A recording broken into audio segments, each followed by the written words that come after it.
High everyone, welcome back to my channel সোহানির রান্নাঘর। আজ আমি আপনাদের সাথে পেঁপের এমন এক রেসিপি নিয়ে হাজির হয়েছি যার স্বাদ 3 দিন পর্যন্ত জিভে লেগে থাকবে। ঘরে থাকা সামান্য কিছু উপকরণ দিয়ে বানিয়ে ফেলতে পারবেন পেঁপের ভর্তা বা বাটা। এই রেসিপিটি যেদিন বাড়িতে বানিয়েছিলাম, মাছ মাংস থাকা সত্ত্বেও পুরো এক থালা ভাত এই মেখেই খেয়ে নিয়েছিলাম। অসম্ভব টেস্টি হয় খেতে। আশা করছি আপনাদের ভালো লাগবে। যারা এখনও আমার চ্যানেলটি সাবস্ক্রাইব করেননি তাদের চ্যানেলটি সাবস্ক্রাইব করার অনুরোধ রইল। তো এখানে একটা ছোট সাইজের পেঁপেকে টুকরো টুকরো করে কেটে নিয়েছি। পেঁপের টুকরোগুলো এখন আমি প্রেসার কুকারের মধ্যে অল্প জল দিয়ে সিদ্ধ করে নেব। 2 থেকে 3টে সিটি দিলে সিদ্ধ হয়ে যাবে। তো এখানে আমি গ্যাসে একটা কড়াই বসিয়ে নিয়েছি, সেখানে দিয়ে দিয়েছি পরিমাণ মতো সরিষার তেল, আর দিয়ে দেবো ছোট চামচের 1 চামচ কালো জিরে। ভাজা হয়ে গেলে এর মধ্যে দিয়ে দেবো 20 থেকে 22টা মতন রসুনের কোয়া কুচি করে, একটা শুকনো লঙ্কা দিয়ে আবারও সব কিছু খুব ভালো করে ভেজে নেব। সব কিছু খুব ভালো করে ভাজা হয়ে গেলে ওর মধ্যে 2টো বড় সাইজের পেঁয়াজকে কুচি কুচি করে কেটে দিয়ে দেব। দিয়ে পেঁয়াজটাকে খুব ভালো করে ভেজে নেব। পেঁয়াজটা একটু রঙটা সোনালি হয়ে আসলে ওর মধ্যে 2টো কাঁচা লঙ্কা কুচি করে দিয়ে দেব। আমি 2টি কাঁচা লঙ্কা কুচিয়ে যোগ করেছি। আপনারা যেমন ঝাল খান সেই অনুযায়ী কাঁচা লঙ্কার পরিমাণটা কম বেশি করে নিতে পারবেন। তারপর ওর মধ্যে একটা বড় সাইজের টমেটোকে কুচি কুচি করে কেটে দিয়ে দেবো। দিয়ে আবারও সব কিছু খুব ভালো করে নাড়াচাড়া করে মিশিয়ে নেব। টমেটোটা যাতে খুব তাড়াতাড়ি নরম হয়ে যায় তার জন্য এখানে দিয়ে দেবো স্বাদ মতো লবণ।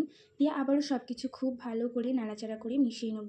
সব কিছু 2 থেকে 3 মিনিট খুব ভালো করে ভাজা হয়ে গেলে এর মধ্যে দিয়ে দেব 1 চামচ কাশ্মীরি লঙ্কার গুঁড়ো, 1 চামচ ধনে গুঁড়ো, 1 চামচ মিট মশলা, হাফ চামচ হলুদ গুঁড়ো দিয়ে মশলাগুলো খুব ভালো করে সব কিছুর সঙ্গে নাড়াচাড়া করে মিশিয়ে নিয়ে একটু কষিয়ে নেব যাতে মশলার কাঁচা গন্ধটা চলে যায়। তো 2 থেকে 3 মিনিট মতন মশলাটাকে কষিয়ে নিয়েছি। এখন সিদ্ধ করে রাখা পেঁপেগুলো খুব ভালো করে হাত দিয়ে মেখে নেব বা ম্যাশ করে নেব। নিয়ে ম্যাশ করা পেঁপেটাকে আমি মশলার মধ্যে দিয়ে দেবো। এখন যদি আপনারা মনে করেন মশলার সাথে মিশিয়ে নিলেই ভর্তা তৈরি হয়ে যাবে, তা কিন্তু নয়। ভর্তা কতটা বেশি স্বাদের হবে তার জন্য কিন্তু এখন রান্নাটা কিভাবে করব তা কিন্তু অত্যন্ত গুরুত্বপূর্ণ। তো মশলার সঙ্গে খুব ভালো করে 6 থেকে 7 মিনিট মতন পেঁপেটাকে মিশিয়ে নিয়ে ওর মধ্যে দিয়ে দেবো একটা গোটা লেবুর হাফ অংশ। এই লেবুটা কিন্তু আপনারা অবশ্যই ব্যবহার করবেন, তাতে ভর্তার স্বাদটা দারুণ হবে। এখন একদম হাই ফ্লেমে রেখে অনবরত পেঁপেটাকে উল্টে পাল্টে একদম শুকিয়ে নেব, যাতে করে পেঁপের মধ্যে অতিরিক্ত থাকা জলটা শুকিয়ে যায়। তো জলটা অনেকটাই শুকিয়ে গেলে এর মধ্যে 1 মুঠো করে আমি ধনেপাতা কুচি দিয়ে দেবো। এতে একটা খুব সুন্দর ফ্রেশ ফ্লেভার অ্যাড হবে। দিয়ে আবারও 6 থেকে 7 মিনিট খুব ভালো করে পেঁপেটাকে মিশবো।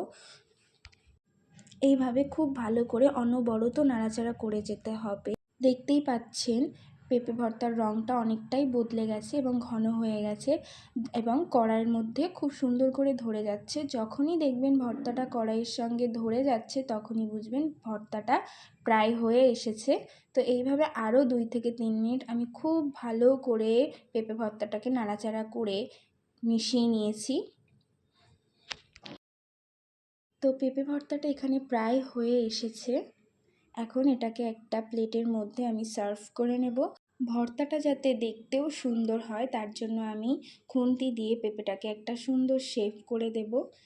এখন আমি এর উপরে একটা ভাজা শুকনো লঙ্কা দিয়ে দেবো। দিয়ে উপরে কিছু ফ্রেশ ধনেপাতা কুচি দিয়ে দেব। দিয়ে সামান্য সরিষার তেল উপর থেকে দিয়ে দেবো। তো দেখতেই পাচ্ছেন পেঁপে ভর্তাটা দেখতে কতটা সুন্দর লাগছে। আপনারা কিন্তু অবশ্যই একবার এটা বাড়িতে ট্রাই করবেন, খেতে অসম্ভব সুন্দর হয়। এবং ভিডিওটি আপনাদের কেমন লাগলো অবশ্যই কমেন্ট করে জানাবেন। আবারও দেখা হচ্ছে নেক্সট ভিডিওতে। Thank you for watching.